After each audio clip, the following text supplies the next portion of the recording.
Ok, bien. Alors, de même, hein, on pense à réajuster à notre motivation, hein, à travers l'écoute, la réflexion, à la mise en pratique. Puissions-nous rapidement actualiser l'état de Bouddha ou l'état de Bouddha, tout simplement, où les deux buts, hein, les deux buts sont pleinement actualisés. Quels que sont les deux buts, sont notre propre bien-être et le bien-être d'autrui. Donc, la pleine expression des deux buts existe uniquement dans l'état de Bouddha.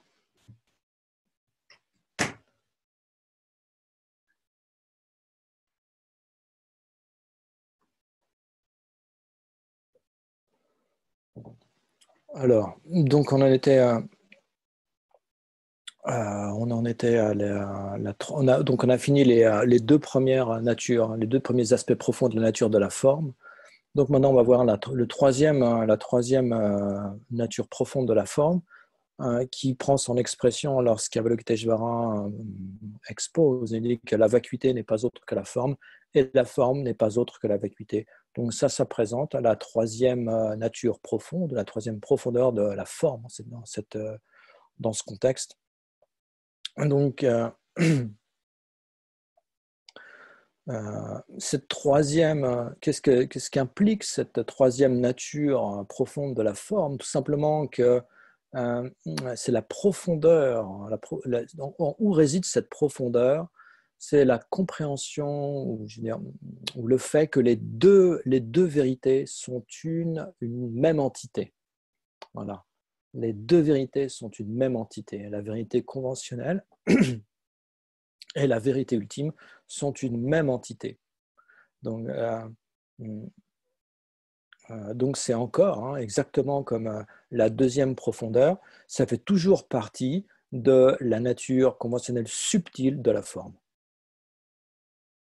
Donc, quand on réalise, pour réaliser le troisième aspect profond de la nature de la forme, on réalise que la nature conventionnelle et la nature ultime sont une même entité. Qu'est-ce que ça veut dire une même entité? Ça ne veut pas dire qu'ils sont la même chose. Ça ne veut pas dire qu'ils sont uniques, qu'ils sont identiques. Ce n'est pas ça du tout que ça veut dire. La troisième profondeur n'implique pas donc que les deux vérités sont identiques, mais ça implique qu'elles n'existent pas en tant qu'entité séparée. Elle n'existe pas en tant qu'entité séparée. Qu'est-ce que c'est que quelque chose qui est une unique entité, une même entité? C'est quelque chose qui n'apparaît pas distinct à la perception directe. Donc là, c'est un peu délicat dans ce contexte-là, mais on va voir que de toute façon, on peut comprendre aussi cette chose-là.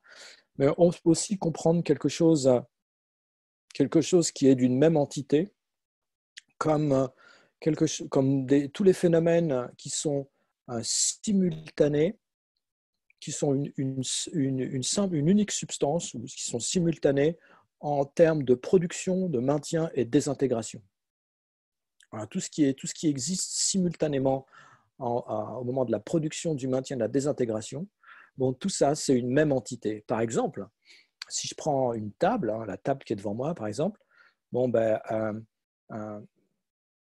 l'impermanence de cette table, la couleur de cette table, la silhouette, la forme, hein, la forme de cette table, tout ça, c'est de la même entité, c'est une même entité que la table. Hein, c'est simultané en termes de production, maintien et désintégration. Hein, il n'y a pas la couleur de la table, il n'y a pas l'impermanence de la table ou la silhouette de la table qui arrive avant ou après la production de la table, ou qui est détruite avant ou après la destruction de la table. Donc, c'est une même entité. Hein. L'impermanence de la table est une même entité est de la même entité que la table.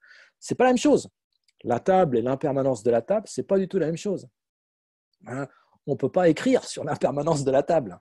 On peut écrire des concepts, on peut décrire éventuellement, mais on ne peut pas s'en servir comme support. En revanche, la table, oui, on peut s'en servir comme support. Donc, c'est ça ce qui veut dire être une même entité. Ce sont des phénomènes qui ne sont pas identiques, mais qui n'apparaissent pas distincts à la perception directe, ou tout simplement qui sont simultanés en termes de production, de maintien et de désintégration. Donc les deux vérités sont une unique entité, sont une seule et unique entité. Donc c'est ça qu'Avalokiteshvara, il annonce, hein, il explique, il présente quand il dit que la vacuité n'est pas autre que la forme et la forme n'est pas autre que la vacuité. Donc qu'est-ce qu'il faut comprendre? Il faut simplement comprendre que les deux, comme on l'a dit, que les deux vérités sont une seule et une même entité. Donc en général, hein, de manière générale, la forme n'est pas de la même entité que la vacuité. Général, en termes généraux, la forme n'est pas de la même entité que la vacuité. En revanche, la vacuité de la forme est de la même entité que la vacuité de la forme. Il ne faut pas mettre ça dans un contexte général, il faut rester dans le spécifique. Quand on dit que les deux vérités sont une seule et même entité, on parle des deux vérités qui sont une même entité sur la base d'un unique phénomène. On parle de la vérité conventionnelle d'un phénomène spécifique et de la vérité ultime de ce phénomène spécifique. Donc, le stylo et la vacuité de ce stylo sont une même entité, mais le stylo, il n'est pas de la même entité que la vacuité en général. Hein, ou la vacuité en général n'est pas de la même entité que le stylo. On est bien d'accord.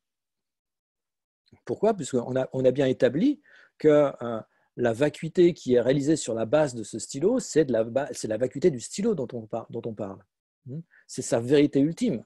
Donc la vérité ultime du stylo et la vérité conventionnelle du stylo sont une seule entité. Ça ne veut pas dire la même chose. Hein, ça ne veut pas dire qu'ils sont la même chose. Sinon, il y aurait énormément de conséquences absurdes de dire que la vérité conventionnelle et la vérité ultime sont la même chose. Tout simplement, on n'aurait pas besoin de réfléchir pour réaliser la vacuité. Il suffirait de regarder le stylo et on verrait la vacuité puisqu'ils sont la même chose. Donc, une même entité, être une même entité, ça ne veut pas dire être la même chose. OK? J'espère que c'est clair à ce niveau-là. Donc, ce qu'on veut dire, ce qu'on entend par là, ce n'est pas non plus quelque chose qu'on doit mettre en général. On ne dit pas que les phénomènes conventionnels sont de la même nature que la vacuité. On parle vraiment de phénomènes particuliers. La nature ultime d'un phénomène particulier est de la même entité que la nature conventionnelle de ce phénomène particulier. Par exemple, le corps. Hein. Le corps, un phénomène conventionnel, est de la même entité que la vacuité du corps. Voilà. Donc pour nous, la forme et l'existence inhérente de la forme, ça nous apparaît comme étant une même entité. Hein. C'est ça le problème. Nous, ce n'est pas la vacuité d'existence inhérente qui nous apparaît, mais c'est l'existence inhérente qui nous apparaît. Donc, c'est ça le problème. Donc, comment peut-on se rendre compte que les deux vérités sont de la même entité? Il faut un petit peu réfléchir. Donc d'abord, on doit comprendre que un phénomène en question, la forme dans ce contexte-là, ou le stylo, il est vide d'existence inhérente. Donc on doit procéder par l'analyse, identification de ce qui est réfuté dans la vue du non-soi, établir l'englobement, ensuite comprendre que le stylo ou que le corps n'est pas un avec ses composants, et deuxièmement, qu'il n'est pas non plus différent de ses composants. À la fin de cette investigation, on est confronté à la vacuité d'existence inhérente du corps ou n'importe quel autre phénomène que l'on a soumis à l'analyse. Donc, on a besoin de comprendre que l'apparence est fausse. Hein. Ça implique la compréhension ou le constat du caractère faux des apparences, nécessairement. Si les phénomènes étaient vrais, hein, si l'apparence était vraie, le mode d'apparence correspondrait au mode d'existence. Donc on serait capable de trouver quelque chose qui est le stylo, hein, par l'analyse. On soumettrait le stylo ou on soumettrait le corps ou on soumettrait la personne à l'analyse et on serait capable de trouver quelque chose, une essence ou une illustration. Hein. Donc les autres écoles, quand ils cherchent la personne, vu qu'ils n'ont pas cette compréhension, ils n'ont pas cette capacité à établir l'existence sans la trouvabilité analytique, ils sont confrontés à la présentation, ils sont acculés à présenter quelque chose qui soit l'illustration de la personne. Ce n'est pas la personne, c'est l'illustration de la personne. Donc, il y en a, ils vont présenter les 5 agrégats. On va dire, voilà, la personne, ouais, c'est les 5 agrégats.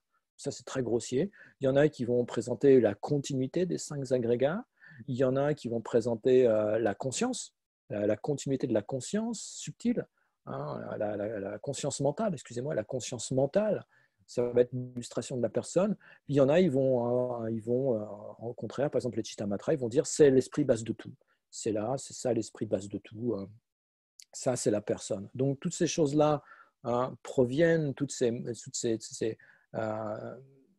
présentations proviennent, dérivent de la saisie d'existence inhérente, de l'incapacité à présenter l'existence sans la probabilité analytique, mais aussi par le biais du karma. Ils sont obligés de présenter l'agent qui produit les actions et qui expérimente les résultats et qui, on va dire, est la base des potentiels. Donc, chacun va présenter des choses de manière différente.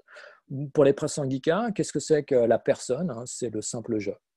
Qu'est-ce que c'est que la base sur laquelle, oh là là, on va rentrer dans les complications. Qu'est-ce que c'est que la base sur laquelle les empreintes sont transmises? C'est sur la base du simple je. C'est sur la base du simple je. Et quelle est la personne qui fait le pont entre les actions et les résultats? C'est le simple je.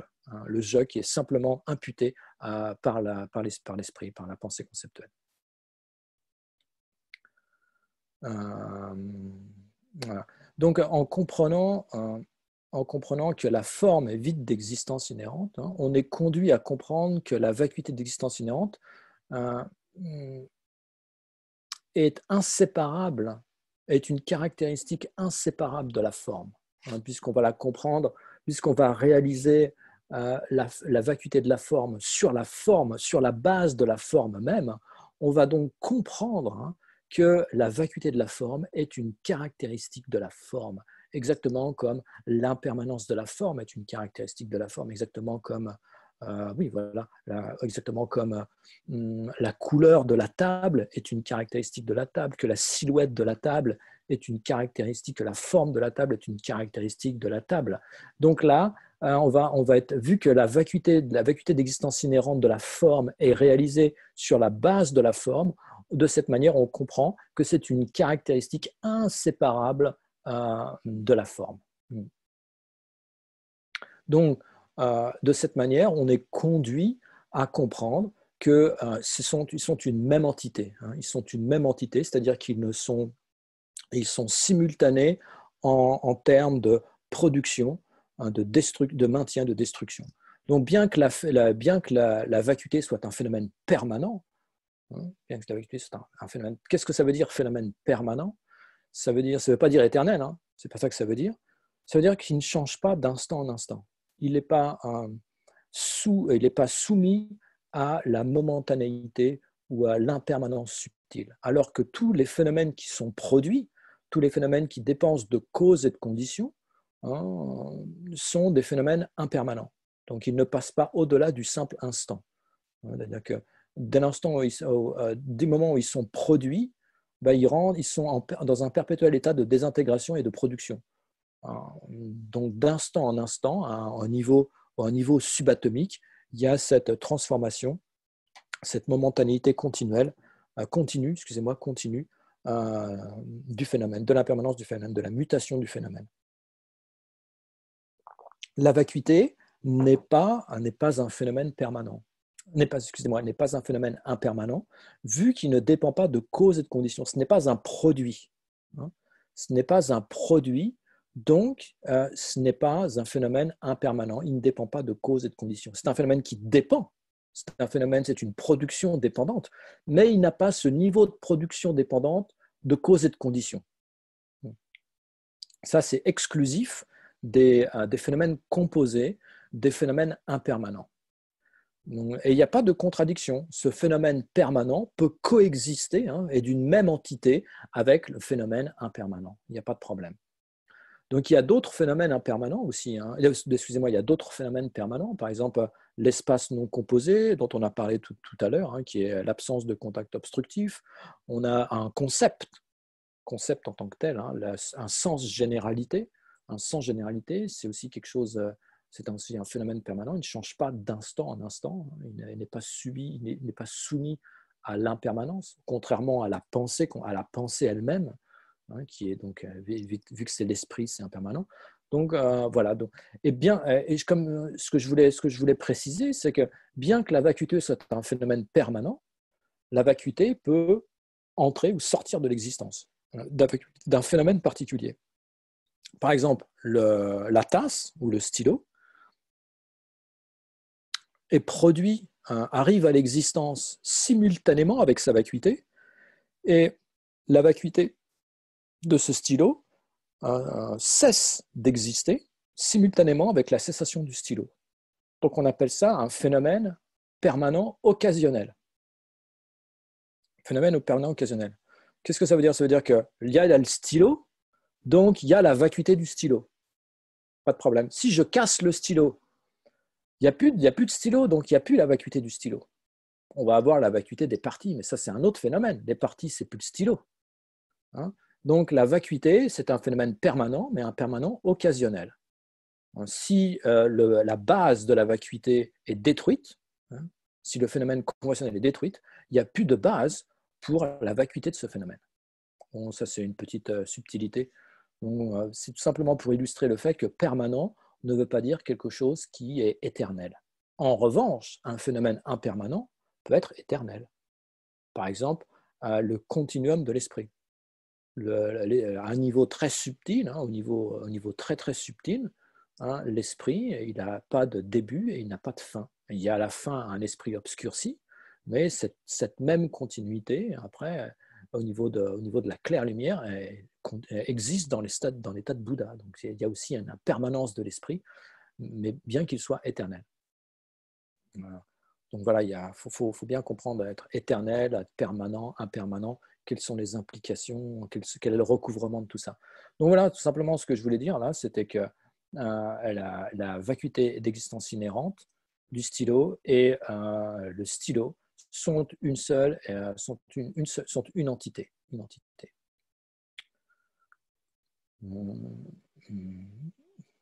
Donc la deuxième profondeur, hein, qu'on a vue tout à l'heure, le fait que la vacuité soit la forme, le fait que la vacuité soit la forme, ça nous aide à comprendre cette troisième profondeur, hein, puisque la deuxième profondeur, on a vu que la forme était une manifestation de la vacuité de la forme, et donc si un phénomène est une manifestation d'un autre, alors automatiquement, les deux ne peuvent pas être des entités différentes.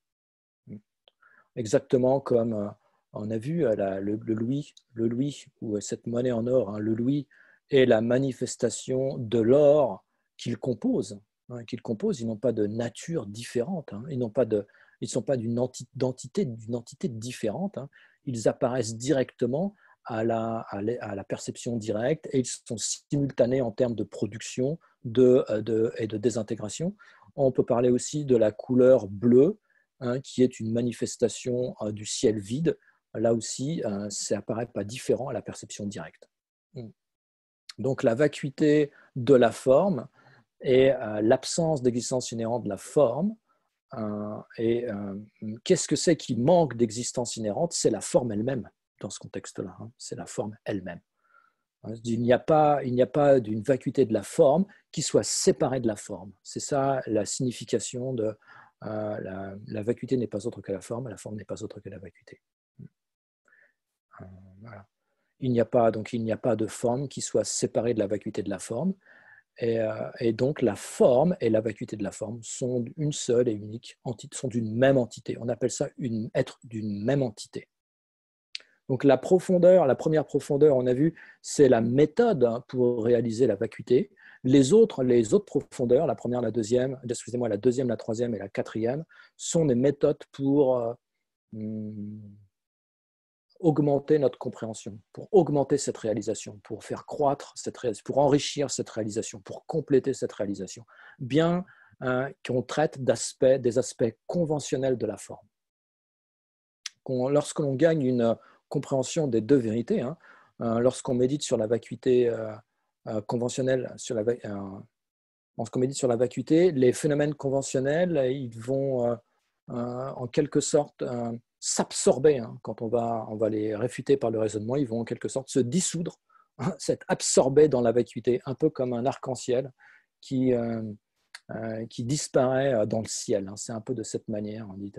On dit souvent les phénomènes se dissouent dans la vacuité. Qu'est-ce que ça veut dire? Ça veut dire ça, tout simplement, lorsqu'on médite sur la vacuité d'un phénomène, au bout d'un moment, le phénomène, il semble comme il disparaît le phénomène conventionnel disparaît à la perception. Et à ce moment-là, on est confronté à sa réalité ultime, hein, à sa vacuité d'existence inhérente. Donc, il est important de réfléchir, il y a une nécessité de réfléchir sur les deux vérités comme étant une même entité. Et ça va nous permettre petit à petit, avec la familiarité, d'égaliser tous les objets, tous les phénomènes au sein de la vacuité. Tout va s'égaliser au sein de la vacuité. Et ça devrait déboucher sur une diminution de on va dire, de nos attitudes déséquilibrées, en quelque sorte, hein, par rapport à certains phénomènes, hein, etc. Donc là, ça a tendance à égaliser, tous les phénomènes sont égalisés au sein de la vacuité puisqu'ils ont la même nature. Voilà. Donc ensuite, on va avoir la quatrième aspect profond, hein, de la réalité de la forme. Donc il n'y a pas une phrase pour ça. Alors suivant les commentaires, il y en a qui divisent cette dernière phrase, hein, la vacuité n'est pas autre que la forme n'est pas autre que la vacuité. Il la divise en deux. Ils disent il y en a une, c'est la première partie, c'est la troisième, la deuxième partie, c'est la quatrième. Mais on peut aussi la présenter de cette manière. Je pense que c'est assez pas mal aussi.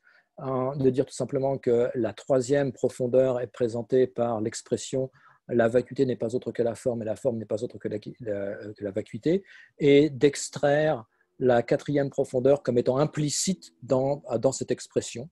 Et on va voir de quoi il s'agit. Il s'agit tout simplement, hein, de comprendre que les deux vérités sont nominalement distinctes. Hein, sont nominalement distinctes. Donc ça, c'est l'expression, hein, quand deux phénomènes sont une même entité, on dit que les deux vérités sont une entité et deux isolés, hein, des isolés conceptuels. On ne va pas trop rentrer dans le détail.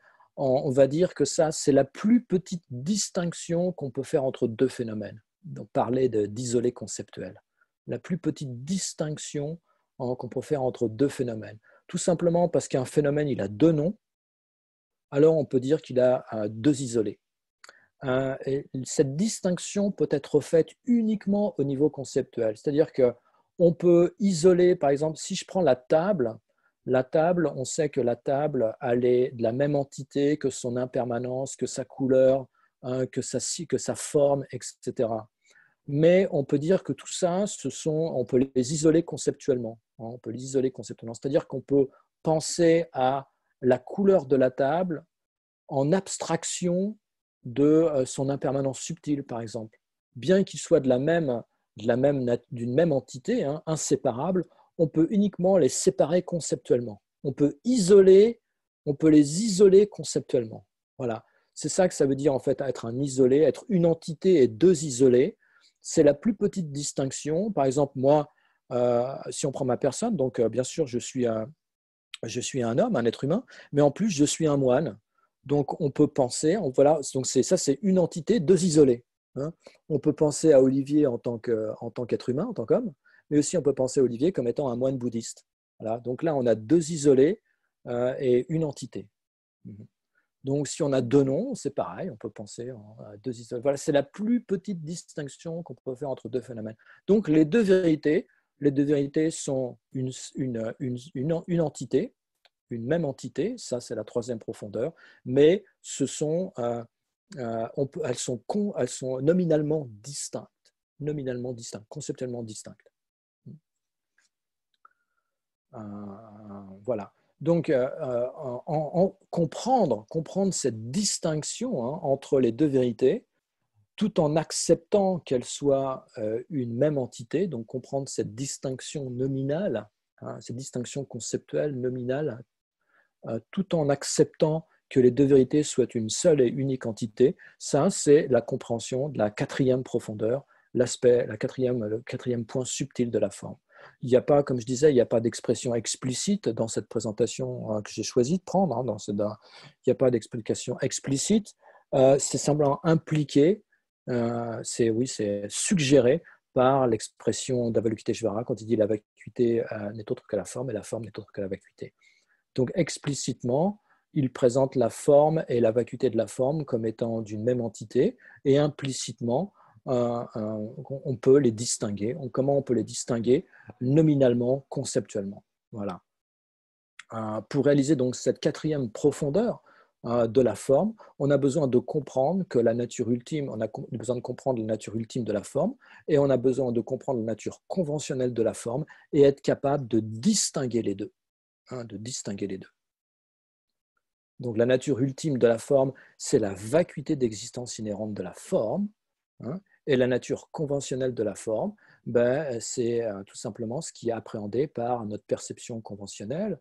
C'est le fait que c'est une forme, ça a des caractéristiques, c'est impermanent. Voilà, ça, ce sont les différences, l'aspect d'obstructivité, voilà. Tout ça, ce sont tout ce qui est les différents aspects de la forme. Donc, on peut parler d'aspects grossiers et d'aspects subtils de la forme. Tout ça, ça rentre dans quand on parle de nature conventionnelle de la forme, on peut distinguer différents niveaux. On a des aspects grossiers et des aspects plus subtils, et des aspects, voilà. Donc, tout ce qui est appréhendé par nos consciences sensorielles, tout ça, ce sont les aspects grossiers de la forme. Donc la tangibilité, la chaleur, le poids, la couleur, les sons qui dérivent de la forme, qui dérivent du corps. Tout ça, ce sont des aspects grossiers, mais ce sont des attributs, le poids, tout ça, la dimension. Tout ça, ce sont ça correspond aux aspects grossiers de la forme. Puis on a des aspects plus subtils de la forme, comme étant, par exemple, l'impermanence subtile du corps, l'impermanence subtile de la forme. Ça, c'est un aspect subtil, aussi conventionnel de la forme. Mais voilà, donc il y a différentes façons de présenter l'aspect conventionnel, les aspects conventionnels subtils. Toutefois, ça ne nous permet pas de toute la compréhension de ces différents aspects subtils ou grossiers de la nature conventionnelle de la forme, ne nous permet pas de distinguer la réalité conventionnelle du manque d'existence inhérente, ou de l'existence inhérente qui est conçue par l'esprit de saisie, par la saisie du soi, par la saisie du soi. Donc on a besoin de rentrer en contact avec des aspects encore plus subtils, et pour vraiment comprendre la nature conventionnelle de la forme ou d'un autre phénomène. Donc pour ça, il faut réfléchir, identifier ce que c'est que l'existence inhérente. Donc on dirait que si la forme a une existence inhérente, alors ce serait un phénomène qui serait indépendant de tout autre phénomène, et ensuite nous sommes poussés à notre investigation jusqu'à ce qu'on comprenne que la forme n'existe qu'en dépendance d'autres phénomènes. Et donc, on arrive à saisir que la forme, on arrive à comprendre que la forme n'a pas d'existence inhérente et est un phénomène qui existe en interdépendance, en relation. C'est une relation interdépendante. Voilà. Étant donné que c'est une relation interdépendante, ça c'est en contradiction directe avec l'existence inhérente. Donc de cette manière, on peut identifier la forme comme étant établie en interdépendance. Voilà, établie en interdépendance. De cette manière, on comprend la nature. Si on arrive à saisir par le raisonnement de la production interdépendante, on arrive à saisir pratiquement simultanément, on arrive à éviter les deux extrêmes, qui est l'extrême d'existence et l'extrême de non-existence, comprendre que c'est un phénomène À la fin après réfutation, on reste avec un phénomène qui est conventionnellement établi et qui accomplit une fonction et qui est tout à fait en accord avec la loi de cause à effet. Donc, en général, quand on parle, comme je le disais avant, quand on parle de production interdépendante, on doit bien garder à l'esprit qu'il y a plusieurs niveaux de production interdépendance. Donc, on peut parler de production interdépendance de cause, du nom, de partie, de base d'imputation, de conception, tout ça. On peut parler de phénomènes qui sont en relation interdépendante l'un avec l'autre. Par exemple, grand et petit, beau, laid. Voilà, tout ça, ce sont des phénomènes qui n'existent qu'en interdépendance avec eux-mêmes. Bon, bien sûr, on peut faire jouer tout ça, mais quand on parle vraiment d'un phénomène qui existe en interdépendance, on se réfère à ces trois niveaux d'interdépendance que j'ai présentés avant, qui est la dépendance de cause et de condition, dépendre de la base d'imputation, de la base des parties qui le constituent, des parties qui le constituent, et d'une conscience qui va de la conscience conceptuelle. Donc là, il y a plusieurs choses à dire à ce niveau-là. Donc, tous les phénomènes, en ce qui concerne ce premier niveau d'interdépendance, qui est l'indépendance de cause et de condition, ça se réfère exclusivement aux phénomènes impermanents. Tous les phénomènes impermanents, pour être produits, pour exister, ils ont besoin de causes et de conditions. Donc, si on prend par exemple une plante, tout à l'heure on a fait l'exemple de la pousse de riz. La pousse de riz, pour exister, elle a besoin d'une cause substantielle qui a une similitude de nature, donc on a une graine de riz. Et puis ensuite, on a besoin de conditions coopérantes qui sont le sol, l'humidité, la chaleur, tout ça. Voilà, ce sont les causes et les conditions et qui vont produire cette pousse. Mais on peut dire qu'en termes généraux, un phénomène impermanent, un produit, est par définition capable, c'est quelque chose qui est capable de maintenir une continuité de type similaire. Quand on parle de choses fonctionnantes, produits, phénomènes impermanents, tout ça c'est mutuellement inclusif. On va dire que les phénomènes produits sont des choses fonctionnantes et on va dire qu'ils accomplissent une fonction. Et quand on se réfère à cette fonction, ce qui doit être amené à l'esprit, c'est la capacité de ce phénomène à produire à un autre instant de cette même continuité substantielle. Donc, on a ces causes et ces conditions, bien sûr, mais comme cause principale, on a un instant précédent inclus dans cette même continuité substantielle. Donc, et ça, voilà, jusqu'à ce que les causes coopérantes coexistent, continuent à se regrouper, il y a cette agrégation des conditions coopérantes, le phénomène maintient son existence tout en enregistrant une dégradation petit à petit, jusqu'à la destruction complète quand les causes et les conditions ne sont plus amenées à se produire. Donc on dit que les phénomènes impermanents, ils ont la destruction d'un phénomène impermanent ne dépend pas de conditions extérieures. La destruction d'un phénomène impermanent, bon, bien sûr, il y a cette la destruction grossière où je prends une tasse et je la casse, mais de par lui-même, il est dans un processus de désintégration et il est produit avec le potentiel de la désintégration. C'est-à-dire qu'il vient à l'existence avec la cause de la désintégration. La cause de la désintégration, ce sont ni plus ni moins que les causes qui l'ont produit, tout simplement, puisque ces causes elles-mêmes sont des phénomènes impermanents qui dépendent aussi de causes et de conditions. On voit, et donc elles n'ont pas la capacité à se maintenir un deuxième instant, et donc le phénomène est condamné en quelque sorte à l'impermanence, à la désintégration. Il faut réfléchir sur ces choses-là, c'est des choses intéressantes et importantes. Nous, par exemple, on a cette pensée que la personne qui s'est couchée hier soir et la personne qui s'est levée ce matin, c'est la même.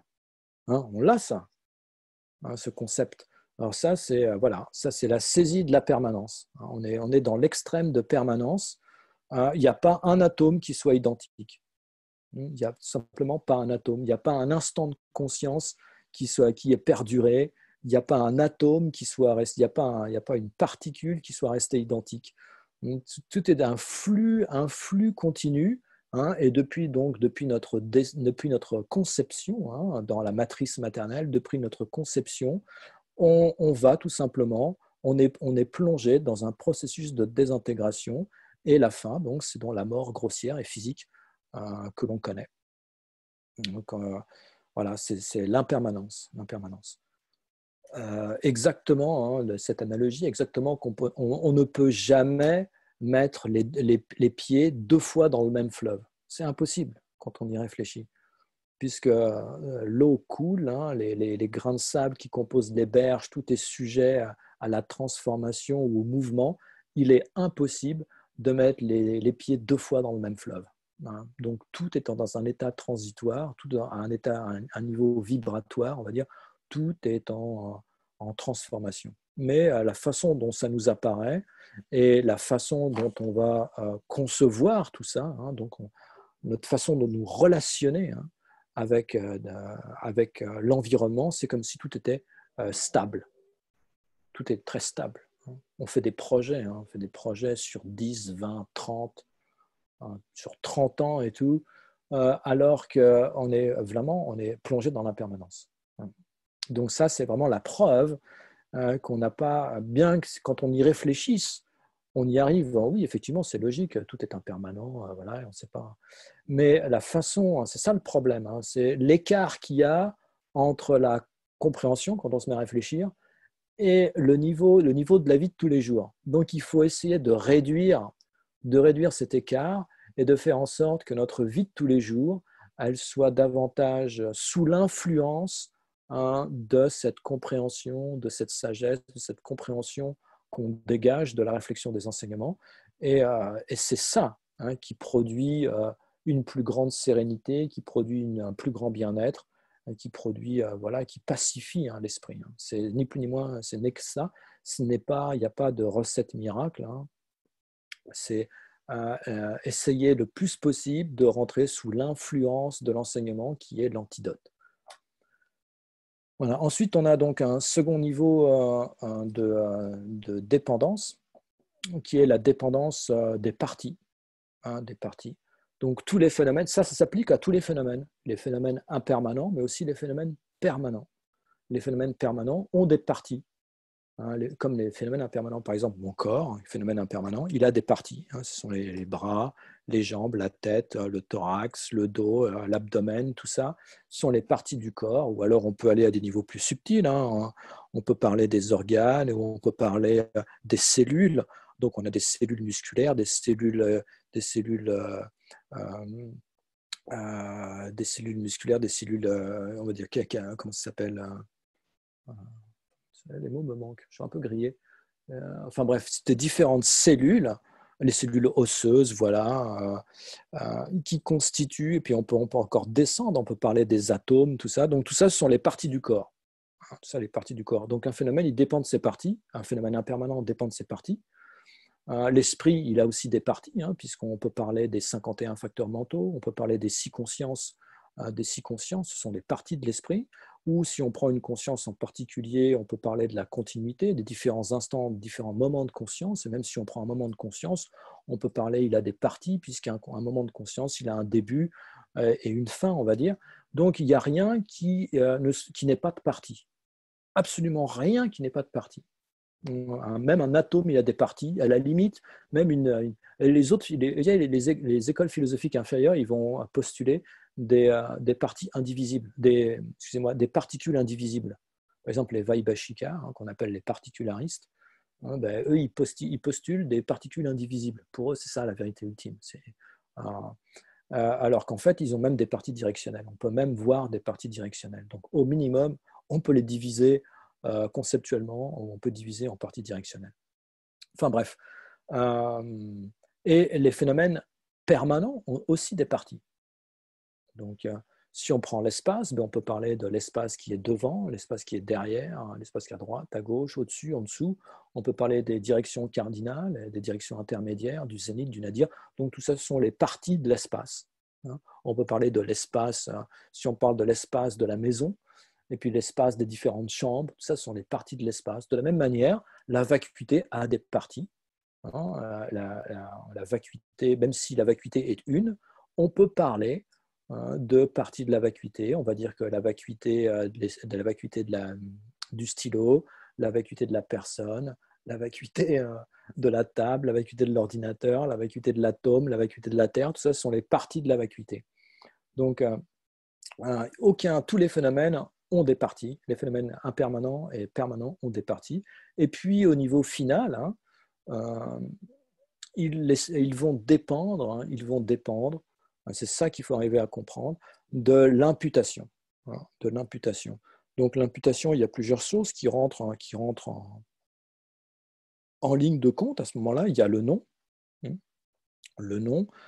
qui est associé au concept. Quand on parle du nom donné, en fait, c'est le concept qui est appliqué par l'esprit conceptuel sur la base d'imputation valide. Alors, ce qu'il faut bien comprendre aussi, ce qu'il faut essayer d'arriver à envisager, c'est que la base d'imputation,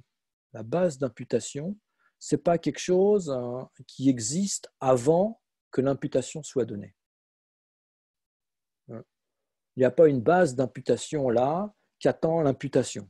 Ça, on serait chez les Svatantrika, là. On serait avec le mode non commun de subsistance, voilà, qui doit être perçu par l'esprit non déficient, non déficient, non erroné.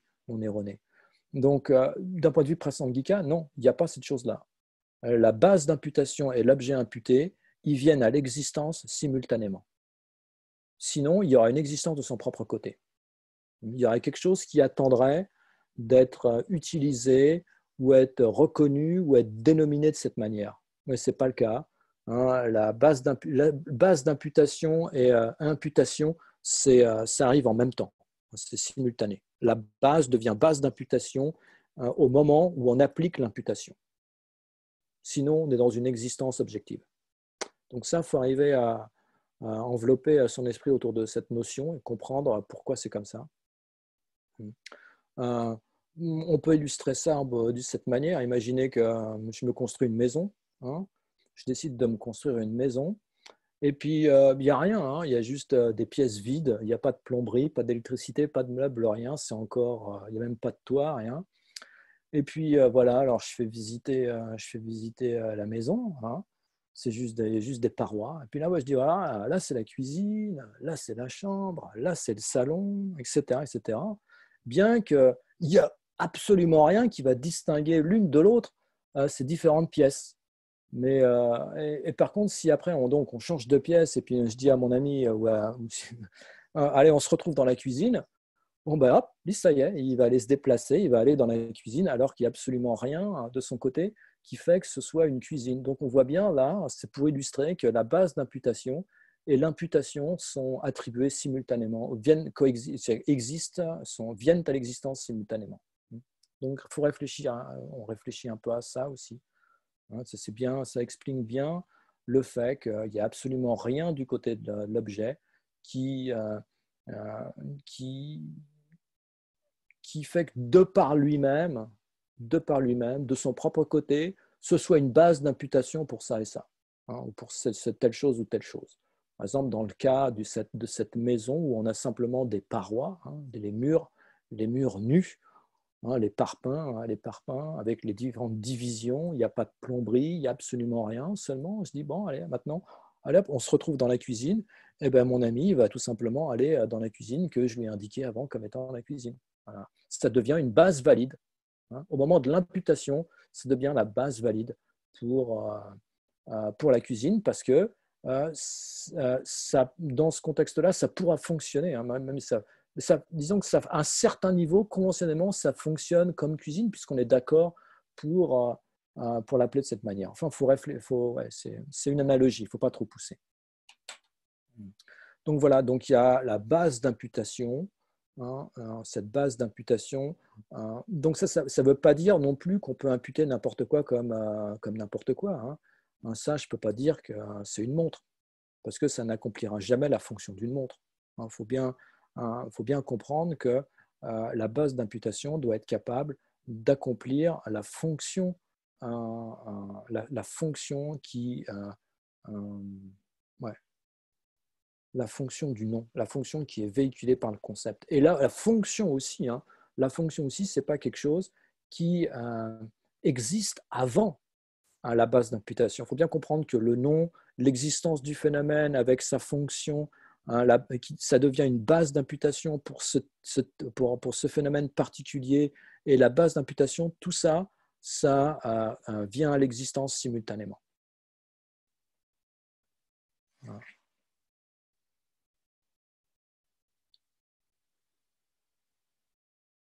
Donc la base d'imputation, ce sont simplement les parties, les parties du phénomène. Les parties du phénomène. Donc je vois, tout ça, ça a été vu. Ouais. Alors, la conscience, la production dépendante, la production dépendante en relation qui dépend de la conception, c'est-à-dire qu'il faut un esprit valide. Donc on doit avoir une base d'imputation valide, et l'esprit va appliquer donc le concept, va appliquer le nom sur cette base. Donc on a vu dans l'exemple du corps, il y a les parties du corps, c'est les parties du corps, sur la base des parties du corps, l'esprit va appliquer le concept, le nom corps. Pour bien comprendre comment tout ça fonctionne, on peut regarder un peu l'exemple du billet de banque. C'est un bon exemple qui permet vraiment de comprendre qu'est-ce que c'est que ce qu'implique, ce qui dérive du concept, ce qui dérive de l'idée qu'un phénomène existe de par le pouvoir de la pensée conceptuelle. Donc, imaginez qu'on se retrouve en 1998, avant la sortie de l'euro, quelques années avant la sortie de l'euro. Donc, imaginez, on a encore nos francs, nos nouveaux francs, et bien qu'on ne soit pas trop au courant de quand ça va se passer, enfin en général, il y a les gens qui le savent, mais nous, disons que le commun des mortels ne le sait pas. Déjà, depuis 1998, même j'imagine peut-être même encore avant, il y avait déjà les impressions qui se faisaient. On avait déjà créé les billets et tout était à la Banque de France. On avait déjà les euros. Imaginez qu'il y a un petit malin qui ait réussi à dérober une petite valise d'euros et qu'il essaye de nous les revendre. Donc, on est en 1998 et il essaye de nous revendre des euros. Donc, on voit bien que avant la sortie, le billet de son côté, il a toutes les caractéristiques. Les caractéristiques sont parfaites. C'est le bon papier. Il n'est pas faux. C'est un bon papier. Il y a la couleur, il y a les motifs, il y a les figures, il y a les numéros. Il possède toutes les qualités nécessaires, papier, couleur, motif, etc. Donc la combinaison de tous ces éléments, elle est juste. Pourtant, si on nous le présente en 1998, il n'y a aucune valeur monétaire pour nous. Aucune valeur monétaire. Donc il faut attendre quelques années, il faut attendre la parution de cette nouvelle monnaie. Donc ça, elle devra être annoncée officiellement pour que chaque individu, il lui attribue la valeur décrétée. Il lui attribue cette valeur. Donc, tant que notre esprit n'a pas projeté sur le morceau de papier le nom et la valeur qui lui sont attribués, le billet n'a aucune utilité et aucune valeur monétaire. Aucune. Donc, l'existence, elle est donc fonction de certaines qualités de l'objet, de certaines caractéristiques, et d'une part, mais aussi de la connaissance qu'en a le sujet et du nom qui lui est attribué. Donc, au moment où de la parution officielle, sur cette base, va y avoir la projection de la valeur, par exemple 100 euros. Avant, ce bout de papier vert avec des numéros, tout ça, il n'y avait aucune valeur pour nous. hein, mais au moment où il y a l'accord commun, il y a l'annonce officielle, alors ce même support identique devient la base pour la projection de la valeur de 100 euros. Et à ce moment-là, hein, bah, les sentiments ils commencent à se développer. Hein. La pensée commence à se développer. Donc, vous voyez, il n'y a aucune différence entre cette base de papier vert en 1998 et en 2000, je ne sais plus quand c'était, en 2001 ou bref, 2002 ou en 2000. Il n'y a aucune différence du côté. La simple différence, c'est l'accord commun, hein, l'accord commun et donc la création du concept, hein, sur cette base, on va créer le concept de 100 euros, on va le projeter. Le problème, c'est que l'instant d'après, on a l'impression que le concept et la base ils ne font plus qu'un. Ça ne fait plus qu'un. Donc, on va avoir l'impression que les 100 euros, ils arrivent du côté de l'objet. Alors qu'en fait, c'est nous, c'est notre esprit qui a projeté le concept sur la base, qui a projeté le nom sur la base. Donc, si on se demande, ou si on cherche 100 euros, alors les 100 euros, c'est quoi? C'est le papier. C'est quoi? C'est la couleur. C'est quoi? C'est les filigrammes. C'est quoi? C'est les numéros. C'est l'encre. C'est les motifs. Hein, si on prend les éléments un par un, c'est pas ça 100 euros. 100 euros, c'est pas la couleur. Hein. Et si on les met ensemble, c'est pas non plus 100 euros. Ouais. 100 euros, c'est quelque chose c'est un concept qui apparaît à l'esprit en fonction d'une base qu'on s'est mis d'accord pour la faire fonctionner de cette manière-là. Donc, si on se demande où ils sont les 100 euros, ils sont là. Ils sont là. Ils n'ont pas une existence objective. Il n'y a pas d'existence objective. Si un jour, si dans le futur, je ne sais pas moi, on change d'avis, hein, le gouvernement il décide d'arrêter les euros, de revenir au franc, qu'est-ce qui se passe? À ce moment-là, toutes les projections, les sentiments que ça a suscité, ils disparaissent en même temps. Hein. Le billet n'a plus de valeur en tant que tel parce que la projection s'est arrêtée. Donc la base subsiste, mais la projection du sujet, elle est devenue inexistante. Donc ça, c'est ça l'existence imputée. C'est ça l'existence concept. C'est ça exister comme non donné. Vous voyez, 100 euros, c'est un concept qui apparaît à l'esprit en fonction d'un bout de papier avec des couleurs et des motifs particuliers. On s'est mis d'accord, c'est un accord commun. Donc ça, et tous les phénomènes sans exception, ne passent pas au-delà de ce mode d'existence. La personne en premier lieu, le moi, le je. Hein, c'est pareil, c'est une idée. C'est une idée qui apparaît à l'esprit en fonction d'une base valide. Il y a les 5 agrégats, donc il y a un je. Mais le je, c'est un concept. Alors ce je, on croit que c'est quelque chose qui existe véritablement. Hein, on est tout le temps stressé, on a tout le temps peur, on est angoissé, il faut le mettre en contact avec le bonheur, il faut le protéger de la souffrance, il faut le protéger d'un tas de trucs et tout. Voilà. Mais tout ça, c'est pour rien. Parce que ce je, il n'a jamais existé, il n'existe pas, il n'existera jamais. Hein, il y a simplement une production dépendante, il n'y a pas de je véritablement existant. Donc, il faut cet exemple, hein, je trouve qu'il est pas mauvais et il permet bien de comprendre hein, qu'est-ce que c'est que l'existence imputée. Donc, comme on disait tout à l'heure, on vit dans un monde conceptuel. On vit dans un monde extrêmement mental, même si on a l'impression que que tout a une existence objective, que tout existe du côté de l'objet, hein, alors qu'en fait, c'est notre esprit qui est le créateur de tout. Notre esprit est le créateur de tout. C'est bien ça qu'il faut comprendre. C'est ce que le Bouddha a déclaré. Hein. Il a dit l'esprit est le créateur de tout. Alors après, bon, ça a dérivé. Il y en a, ils ont dit bon, ben, ça y est, c'est Chittamatra. Il n'y a pas de monde extérieur. Et puis, il y en a, ils ont dit non, non, c'est Svatantrika. Et puis finalement, il y a eu les Prasangika qui ont compris cette. Donc voilà pourquoi hein, la pensée de Chittamatra n'est pas si éloignée de la réalité que ça. Bon, c'est quelque chose qui doit être affiné.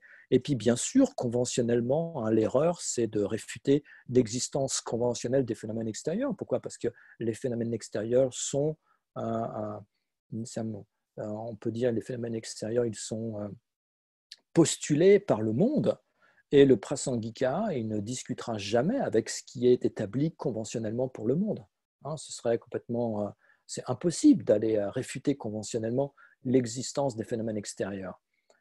Mais bon, il faut bien comprendre aussi que le système Chittamatra, c'est ce qui est aussi présenté d'un point de vue de la perception yogique. La perception yogique. Donc c'est pour ça qu'il y a aussi cette influence. Bien sûr, un phénomène extérieur tel qu'il est conçu par quelqu'un qui a réalisé l'union des deux vérités, qui a réalisé la vue du milieu, ça n'a rien à voir avec un phénomène extérieur comme nous on le conçoit. Puisque si on cherche extérieur, extérieur, ça va être un concept imputé par l'esprit sur une base valide. Donc l'extérieur n'existe que parce qu'il y a l'intérieur, c'est simplement parce qu'il y a un esprit qu'on peut parler d'intérieur et d'extérieur, mais il n'y a pas d'extérieur véritablement existant, c'est aussi un concept. Donc, il a la même valeur, monde extérieur, monde intérieur, le je, la personne, la Terre, la ville de Paris, la France, l'Europe, le monde, l'univers, la Voie lactée. Tout ça, ça a la même existence que le billet de 100 euros. Le même poids. Voilà, le même poids. Donc, vous voyez, quand on commence à s'approcher, c'est un peu comme si les phénomènes, le moi par exemple, si on prend le moi, il était à 99,9% non existant. Qu'est-ce que c'est qui lui permet d'exister? C'est la simple idée qu'on a du je. Voilà. Pour nous, c'est le contraire. On est à 99,9% existant. Ça, c'est l'extrême. Alors qu'en fait, c'est pour ça que réaliser cette vue du milieu, c'est quelque chose, comme le disent ces grands maîtres, ces grands méditants, grands maîtres réalisés, c'est quelque chose d'extrêmement subtil. Si on regarde la Mazopa comme il en parle, c'est quelque chose d'extrêmement, extrêmement subtil, puisque le poids, l'existence dépend de l'idée qu'on a de quelque chose. De cette production interdépendante. De la même manière que 100 euros gagne son existence. 100 euros vient à l'existence en dépendance d'une base valide et de la projection du nom, du concept sur la base. De même manière, la personne ne passe pas au-delà de ce mode d'existence. Donc voilà, c'est 99,9% non existant.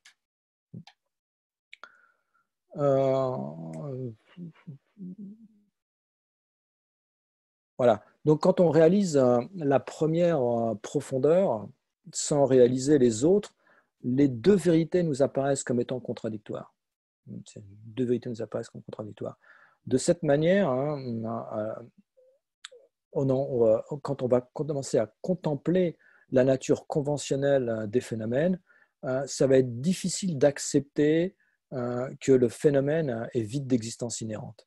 Ça va être difficile quand on regarde comme ça, c'est pas facile. Et quand on contemple la vérité ultime, il est difficile d'établir la nature conventionnelle du phénomène. Ensuite, petit à petit, à l'aide de la production interdépendante, donc on doit mettre vraiment beaucoup d'efforts dans la production interdépendante, comme le dit Lama Tsongkhapa d'ailleurs dans la strophe numéro 9, je crois, il dit même si ayant cultivé, non, c'est pas, oui, voilà, même si ayant cultivé le renoncement à l'esprit d'éveil, sans la sagesse qui connaît le mode d'existence ultime des phénomènes, vous ne pourrez trancher la racine de l'existence cyclique. Et ensuite, il dit ainsi appliquez-vous à la réalisation de la production conditionnée, à la production dépendante. Donc, il ne dit pas appliquez-vous à la réalisation de la vacuité. Non, non, non. Il dit appliquez-vous à la réalisation de la production conditionnée. Donc c'est vraiment particulier. Et c'est, pourquoi? Parce que la production conditionnée, c'est ce qui permet donc d'éliminer les deux extrêmes simultanément. Et c'est le roi des raisonnements. Et donc il faut mettre beaucoup d'efforts. D'abord, oui, en comprendre la vacuité par l'analyse des 4 points ou 7 points de Chandrakirti. Et puis ensuite, réfléchir à l'existence conditionnée et voir qu'il n'y a pas que ces deux, la vérité conventionnelle et la vérité ultime, se soutiennent, se renforcent l'une l'autre. Voilà. De cette manière, quand on va penser à la vacuité, quand on va, notre compréhension, la nature conventionnelle va se renforcer. Et quand on va penser à la nature conventionnelle, notre compréhension de la vacuité d'existence inhérente va s'en trouver renforcée. Donc ces deux, on va dire qu'ils sont des concomitants. Concomitants. Ces deux, donc quand il y en a un qui augmente, l'autre augmente aussi. Ces deux réalisations sont concomitantes. Voilà. Donc ensuite, si on reprend, il va falloir que je partage mon écran. Voilà. Si on reprend notre présentation brève du sutra, donc on en était là, on était la manière, dans l'explication approfondie de la manière dont la perfection de sagesse est pratiquée sur le sentier de l'accumulation et de la préparation, et on a vu la méditation sur les quatre profondeurs, ou l'aspect profond de l'agrégat de la forme. Donc on a vu la forme est vide, le vide est forme, la vacuité n'est que la forme n'est que la vacuité, ce sont les deux autres. Et ensuite, donc, on a une méditation, la présentation sur les quatre profondeurs de la sensation, de la discrimination, des facteurs de composition et des consciences. Et ça, c'est quand Avalokiteshvara, il va simplement dire de la même manière, sensation, discrimination, facteurs de composition et conscience sont vides. Donc, qu'est-ce que ça implique? Ça implique qu'il faut faire cette même analyse des quatre aspects profonds avec chacun des quatre agrégats restants, ni plus ni moins. Et ensuite, et aussi l'appliquer à la personne. Puisqu'il dit, on a vu qu'Avalokiteshvara, il disait aussi que les 5 agrégats étaient d'existence aussi. Donc, de même. Donc, il faut appliquer ça aussi à la personne. Voilà. Donc ensuite, on va avoir une explication, on va voir dans le sutra, on va passer à l'explication de pratiquer la perfection de sagesse sur le sentier de la vision. Et ça, donc, c'est quand il dit Shariputra, tous les dharmas sont la nature de la vacuité, ils sont sans caractéristiques, ils ne sont ni produits ni détruits, il n'y a pas d'obtention ni de non-obtention, ils ne sont ni immaculés, ni... alors, il faut que je prenne mon texte, ça va peut-être être un peu plus clair pour vous. Là. Voilà, ainsi, Shariputra, tous les phénomènes sont vacuités, sans caractéristiques, sans naissance, sans arrêt, sans impureté, sans séparation d'avec les impuretés, sans diminution ni accroissement. Voilà, ça, c'est la façon de réaliser la vacuité sur le sentier de la vision. Donc, on ne va pas rentrer dans les détails, mais il y aura beaucoup de choses à dire pour chacune de ces expressions. Et ensuite, on a l'explication sur la manière de pratiquer la perfection de sagesse sur le sentier de la méditation. Et pour ça, on peut distinguer deux parties. D'abord, le sentier de la méditation en général, et ensuite, la stabilisation méditative semblable au Vajra, qui existe uniquement à la fin du continuum d'un être sensible. C'est ce dernier sentier ininterrompu qui réalise la vacuité, cette dernière réalisation directe de la vacuité qui va éliminer la plus subtile des obscurcissements cognitifs, ce qu'on appelle la stabilisation méditative semblable au Vajra. Donc ça, c'est à la fin du continuum sensible, à la fin du continuum d'un être sensible.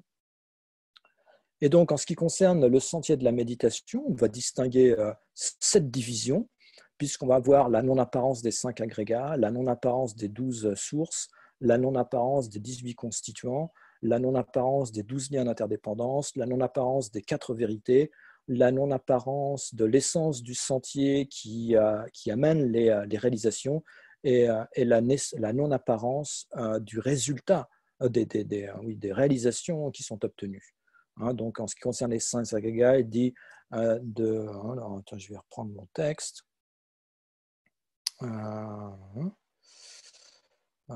Par conséquent, chaque fois, au regard de la vacuité, il n'y a ni forme, ni sensation, ni discrimination, ni facteur de composition, ni conscience. Voilà, ici, on a la vacuité, la non-apparence des 5 agrégats par rapport pour l'esprit. C'est ça que ça veut dire. C'est pour l'esprit qui réalise directement la vacuité.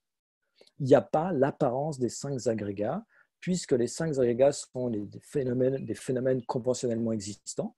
et que au moment de la perception directe, ben, on a vu, il y a la cessation des apparences duelles, donc les phénomènes conventionnels comme les cinq agrégats n'apparaissent pas, ils n'existent pas dans la perspective de cet esprit qui est associé de manière indivisible avec la vacuité. Vu qu'il n'y a que la vacuité qui apparaît à l'esprit à ce moment-là, il n'y a pas l'apparence des cinq agrégats. De même, il va dire il n'y a ni œil, ni oreille, ni nez, ni langue, ni corps, ni mental, ni forme visible, ni son, ni odeur, ni saveur. Non, excusez-moi. De même, il n'y a ni œil, ni oreille, ni nez, ni langue, ni corps, ni mental. Voilà, ça, on a les 12 sources. Ensuite, il y a ni forme visible, ni son, ni odeur, ni saveur, ni objectif, ni phénomène, ni d'éléments visuels, jusqu'à ni éléments mentaux, ni d'éléments de la conscience mentale. Là, on a les 18 constituants. Ensuite, il n'y a pas d'ignorance. Oui, on est là.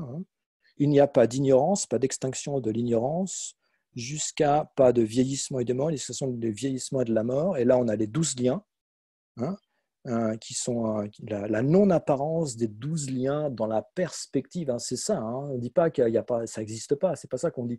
On dit simplement que dans la perspective de l'esprit qui réalise directement la vacuité, il n'y a pas l'apparence de ces phénomènes qui sont des phénomènes conventionnels. Ensuite, de même, il n'y a pas de souffrance d'origine, de cessation de voix. Donc là, on voit la non-apparence des quatre nobles vérités. Et il n'y a pas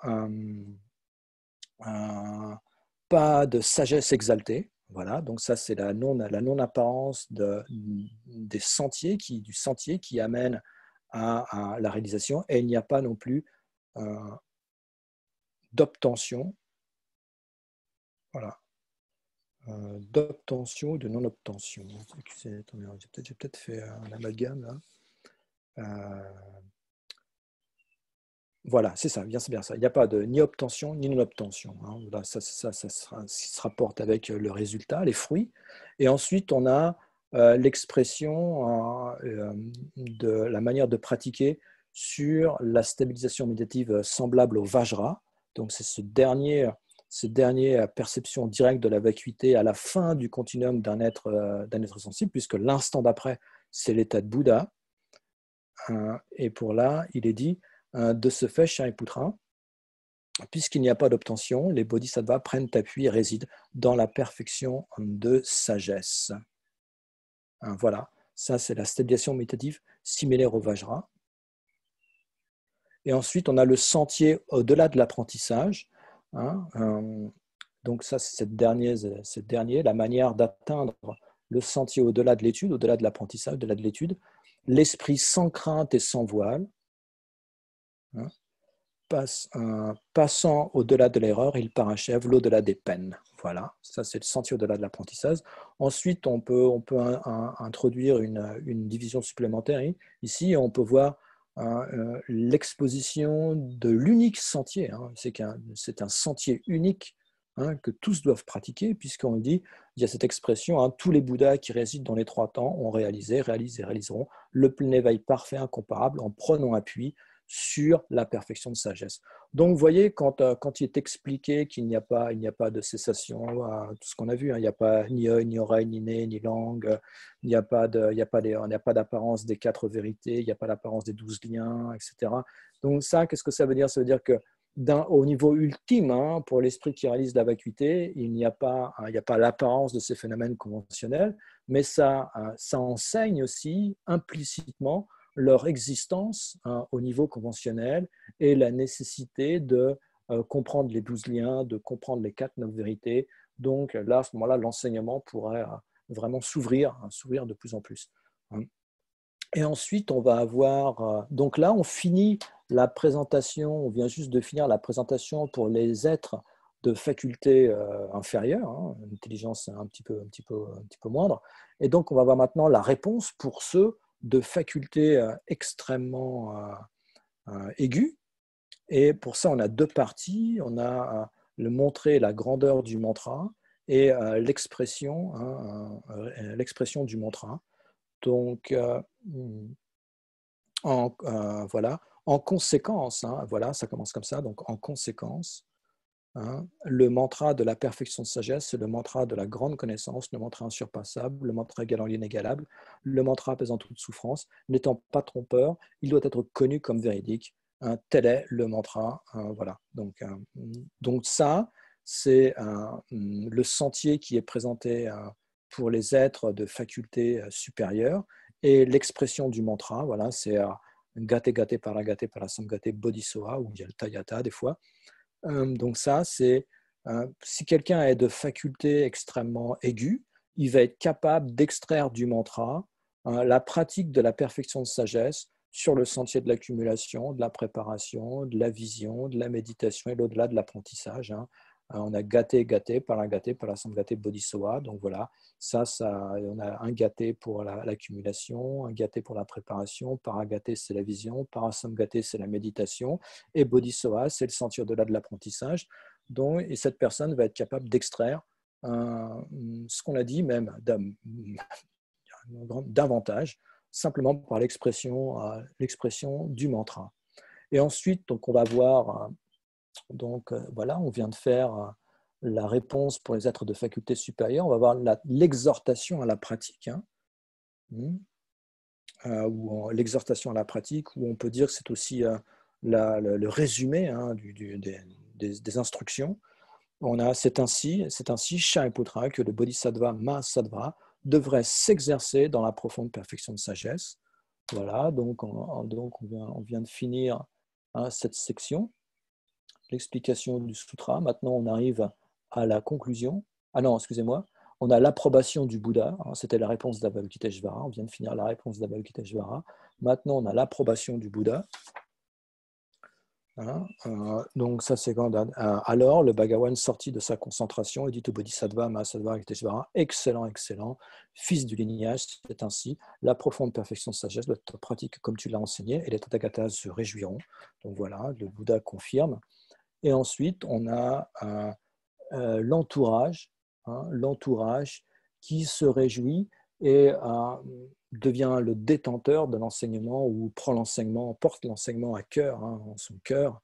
On a l'expression, le Bhagavan ayant prononcé ces paroles, le vénérable Shariputra, le Bodhisattva Mahasattva Avalokiteshvara, l'assemblée entière des disciples, le monde avec ses dieux, hommes, demi-dieux, dieux jaloux, demi-dieux, les asuras, les musiciens célestes se réjouirent et louèrent les paroles du Bhagavan. Donc voilà, là on a eu les paroles. Puis ensuite on a la conclusion. La conclusion, donc elle ne figure pas, dans toutes les traductions. C'est quand on a cette expression. Ainsi se conclut le Mahayana Sutra de la Prajna Paramita Hidraya, etc., etc. Donc, si on veut le lire correctement, ça va être la perfection transcendante, le Sutra Mahayana de la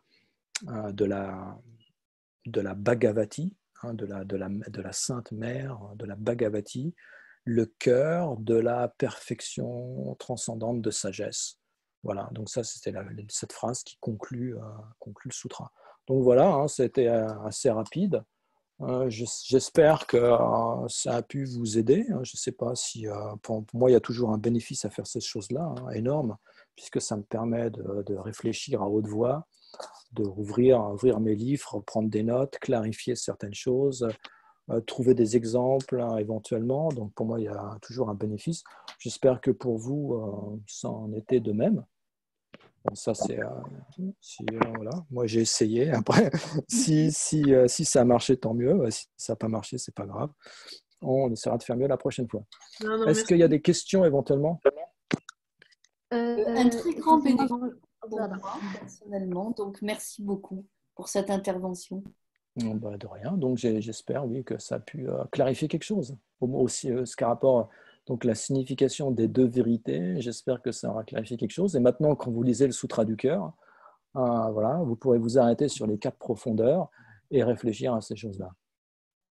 Absolument, merci. Excusez-moi, pardon, vénérable, est-ce que je peux poser juste quelques petites questions?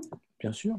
Tout à l'heure, vous avez dit que quand Avalokiteshvara dit que il doit aussi contempler correctement une maintes reprises le fait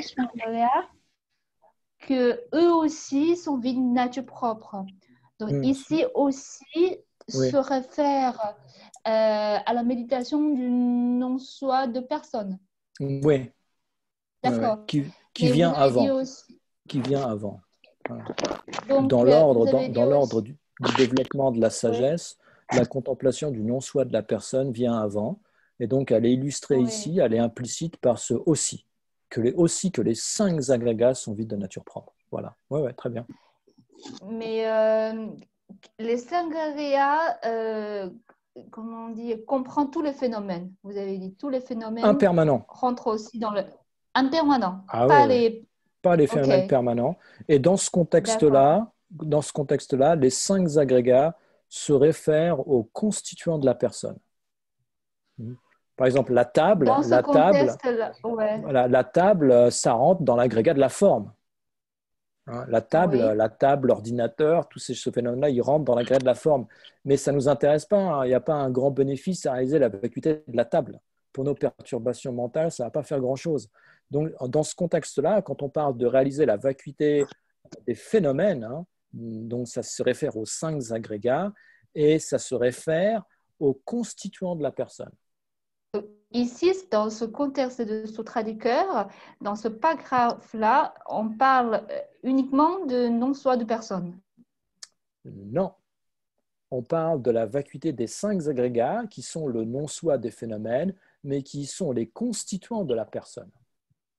Qui sont les constituants de personne. Et du coup, quand on parle, par exemple, de facteurs, les facteurs composés, donc Mhm, c'est aussi des facteurs composés dans le sens des agrégats de la personne. absolument. Hein, c'est le 4e D'accord. agrégat, les facteurs de composition. Ça se réfère Oui. aux facteurs mentaux, aux 49 autres facteurs mentaux. Il y a 51 Oui. facteurs mentaux. On a enlevé la Mhm. sensation, la discrimination qu'on a compté comme agrégat à part entière dans cette Mhm. présentation.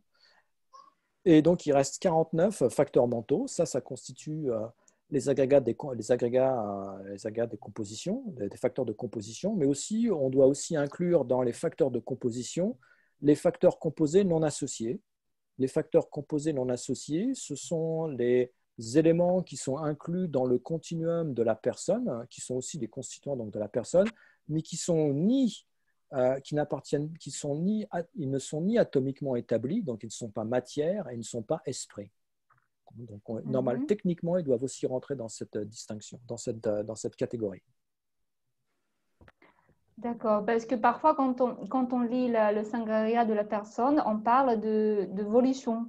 Oui, alors Euh, volition, oui. c'est une Donc ici, terminologie qui appartient davantage au véhicule individuel. ah, Volition, tout ok. simplement parce que pourquoi volition est isolée dans ce contexte-là? Parce que la volition est prédominante dans la production du karma. Hein, dans la production du karma. Oui.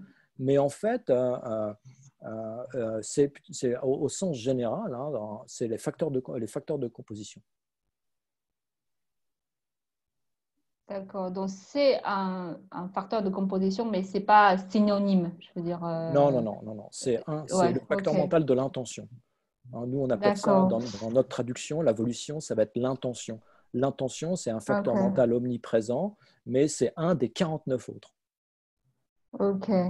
Parce que moi, quand j'avais parlé quand j'avais, comment on dit, avant, quand je pensais le mot aussi, je croyais que c'était le contraire, parce que le non-soi de personne, c'est l'objet de méditer de Hinayana et de Mahayana. Donc, je croyais que quand on parlait aussi, ça veut dire le Bodhisattva doit non seulement méditer sur le non-soi de la personne, et aussi doit méditer sur le non-soi de personne.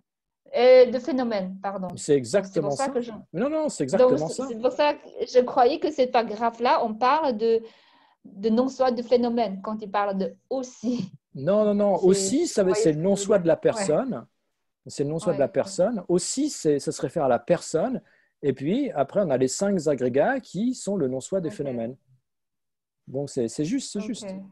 ok. Sinon, je peux juste encore une petite question. Mhm. Je voudrais savoir pour l'ignorance. parce que l'ignorance, c'est le premier des 12 liens. Mhm. Et comment ça s'est produit? Dire, il est produit comment? Comme c'est le premier des 12 liens. L'ignorance, comment le Ouais. premier des 12 liens est produit ou comment Oui, l'ignorance est parce produite en général?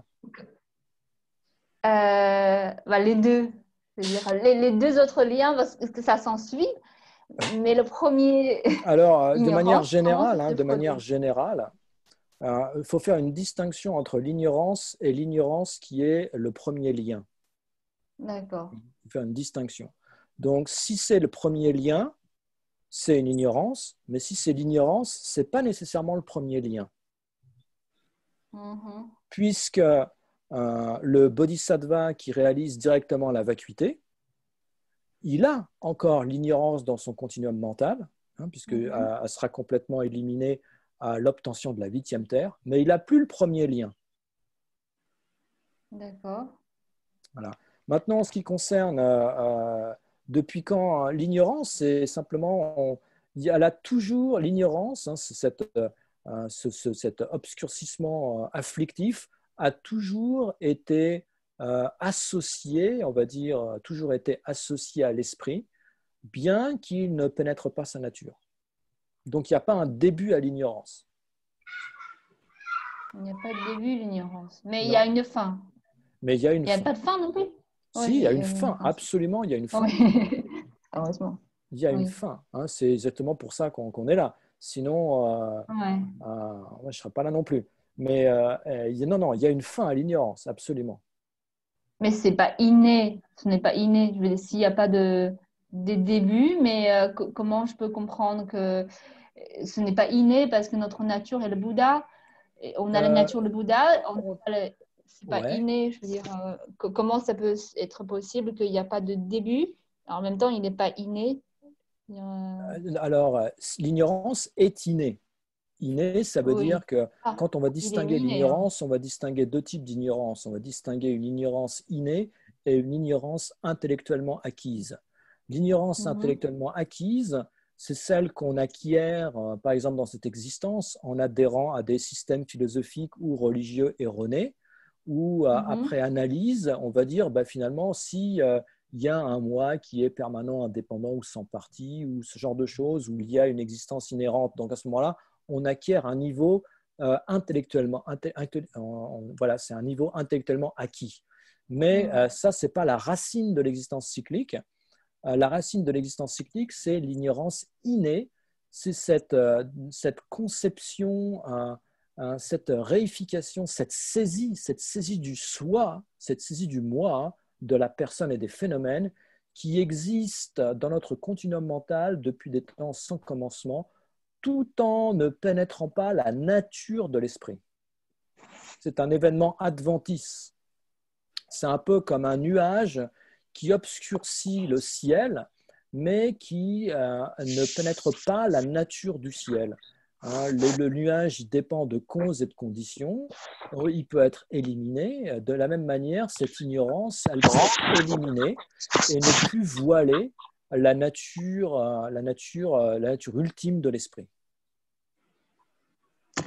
D'accord. Donc, il est peut-être inné, mais euh, ça veut dire il ne pénètre pas la nature La nature de l'esprit. ouais, de l'esprit. Donc, il peut être Il peut être éliminé. nettoyé Ouais, ou absolument. éliminé. D'accord. OK. OK, bah merci. De rien.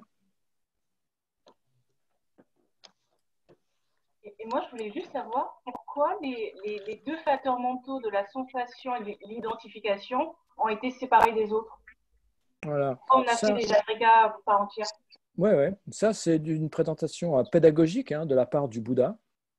Tout simplement, il a isolé donc la discrimination ou la reconnaissance, la discrimination et la sensation parce qu'ils sont majeurs dans la conception du soi.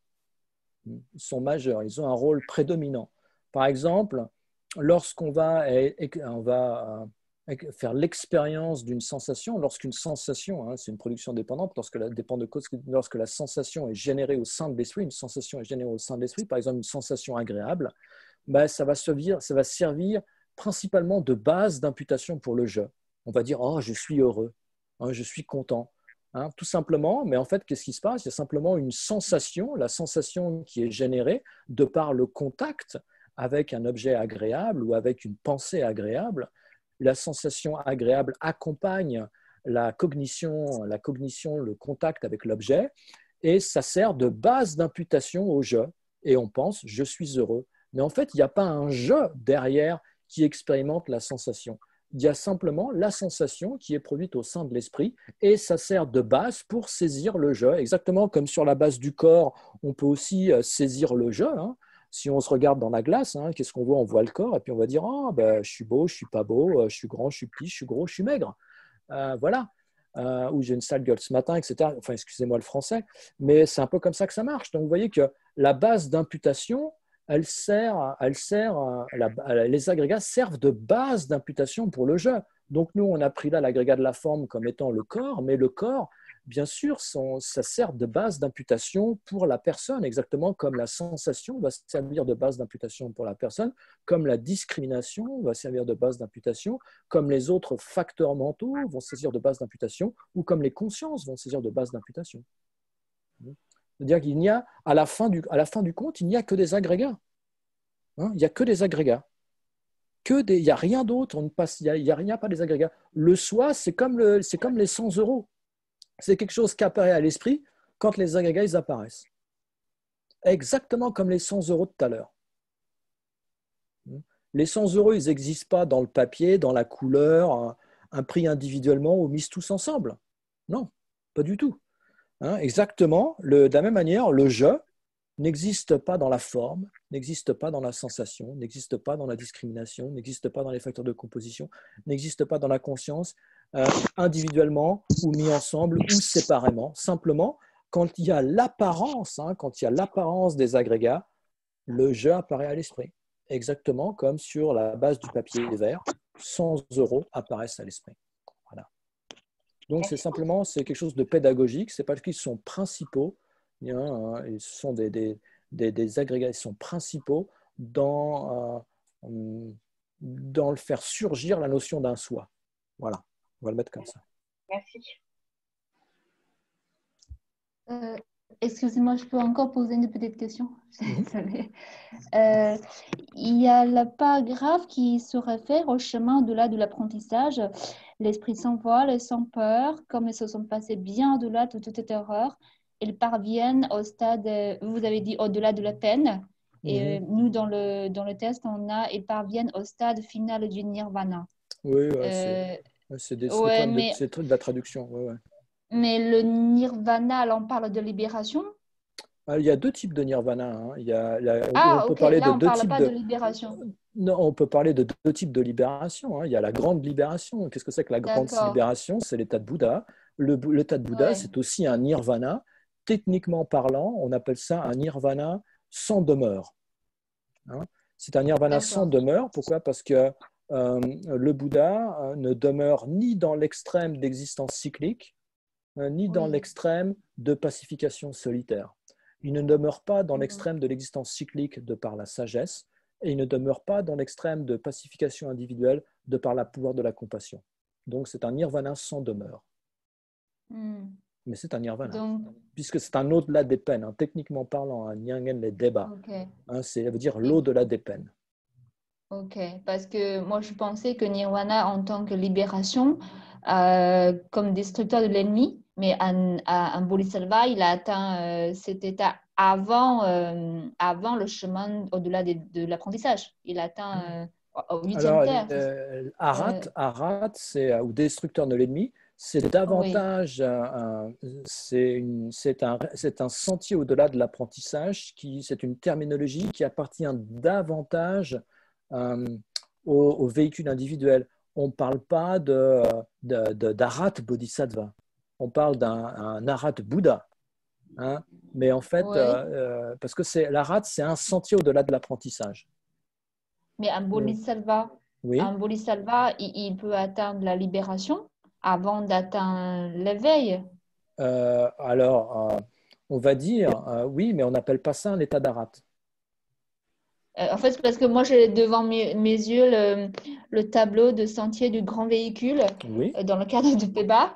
Donc, Mhm. c'est marqué à la 8e terre, Bodhisattva, il a atteint la libération, entre parenthèses, destructeur de l'ennemi. Oui, bah, Donc, je suis pas c'est un d'accord tableau de avec cette sentier. terminologie. Ah, Mais ok. bon, ça, c'est moi, c'est moi, personnellement, avec ma. Voilà. Arat, Ok. si on parle d'un arat, c'est mutuellement inclusif avec un sentier au-delà de l'apprentissage. Il faut bien comprendre ça. Ok. Donc, on peut parler d'arat du véhicule individuel, et là, c'est un destructeur de l'ennemi, un auditeur Mhm. ou réalisateur solitaire. Ou alors, on va parler d'un arat du grand véhicule, et là, c'est le Bouddha. Mhm. Ah, un Naras dans le grand véhicule, c'est un Bouddha. C'est pas Absolument. juste un Bodhisattva qui a atteint la libération. Non, non, non, non. Ok. Ok. Ça, c'est ça. On appelle ça un bodhisattva sur les terrains purs. D'accord. Ok. Ok. Ah, merci. De rien. Bonjour, Vénérable Olivier, j'ai juste une petite question rapide Mhm. sur la pratique méditative par rapport à cette vacuité. Euh, En fait, pour pratiquer cette sagesse, est-ce que par exemple on peut donc faire du calme mental et après observer par exemple un son et se rendre compte que sur ces sons on impute un concept. Ça correspond un peu à ça, non? Alors, moi, ce que je conseille, hein, et comme il était expliqué décrit dans les manuels, et en particulier bon, dans les étapes du sentier de l'éveil, il y en a différentes, hein, on en a 8 dans la tradition Gelupa, il y a 8 grands lamrim, mais aussi on peut prendre en considération même les instructions qui sont données dans les grands textes. C'est lorsqu'on commence à réfléchir sur la vacuité, on va d'abord réfléchir sur la vacuité de la personne. On va déjà s'attacher à reconnaître l'objet de négation sur la personne, sur la base de la personne, donc faire les 4 points d'analyse sur la base de la personne, réfléchir à la production interdépendante de la personne, et ensuite, on va s'attaquer à l'agrégat de la forme, au corps, et ensuite à l'esprit, qui est un petit peu plus subtil, puisque la base est plus évasive. Mais donc ça, c'est la manière de procéder. Mais bon, après, si vous vous sentez d'attaque, on peut effectivement prendre les sons, prendre tous les phénomènes, hein. L'agrégat de la forme, ça implique les sons, les odeurs, les saveurs, les couleurs, les formes, tout ça. Mais réaliser la vacuité d'un son, ça ne va pas être aussi bien qu'au niveau de la subtilité, ça ne change pas.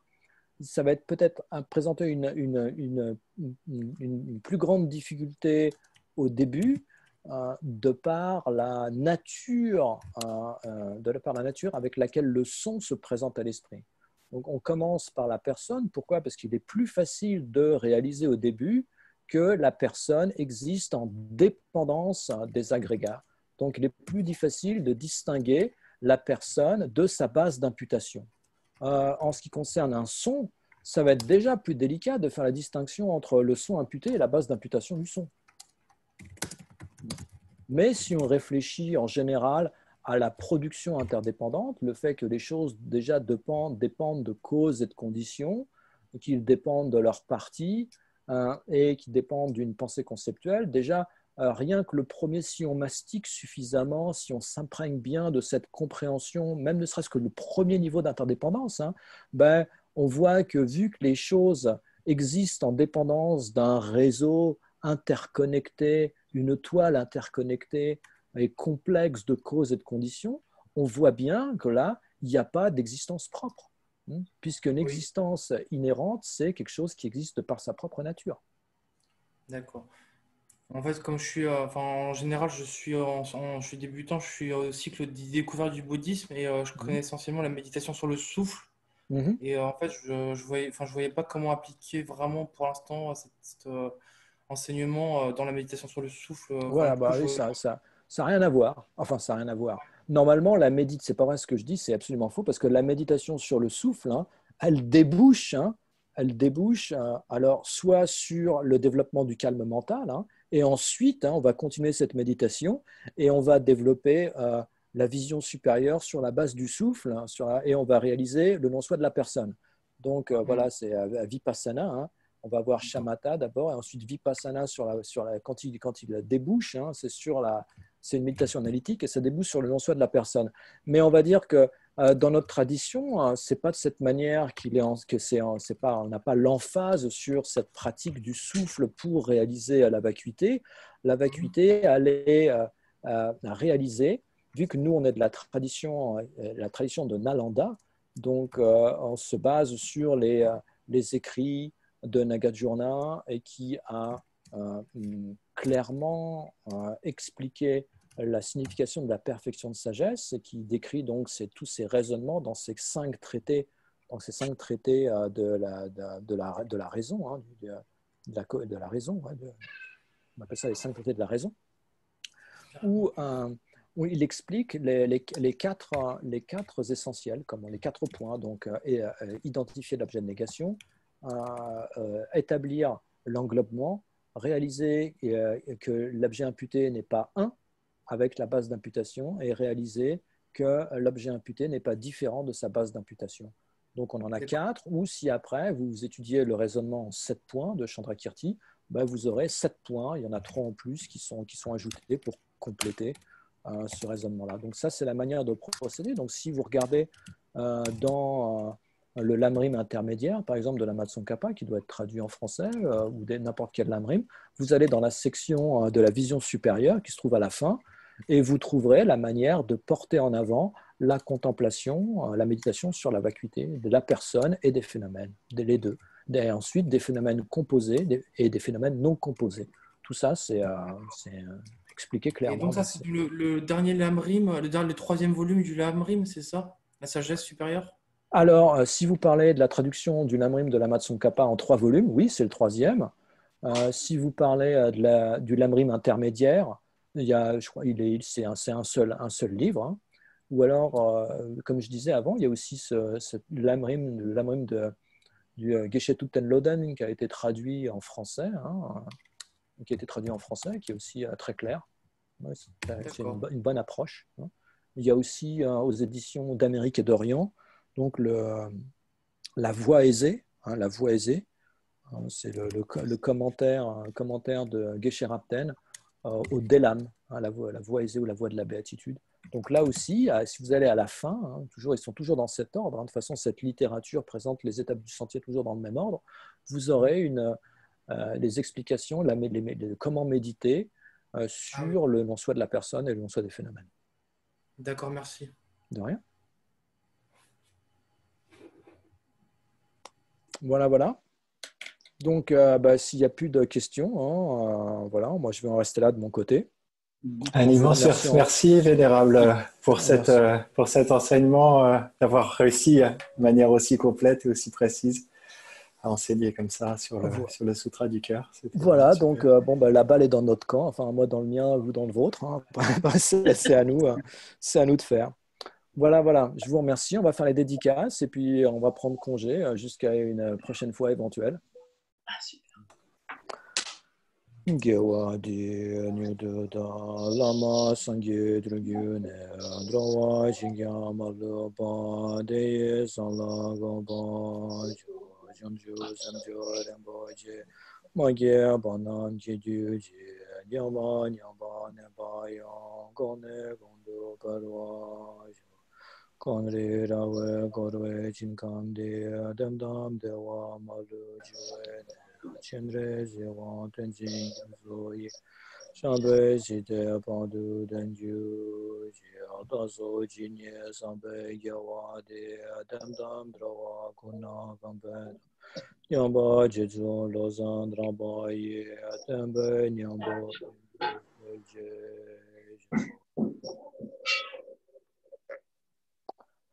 je vous remercie. Merci beaucoup. Et voilà. À la prochaine. Merci beaucoup. Au revoir. Au revoir. Au revoir. Merci beaucoup. Au revoir. Merci.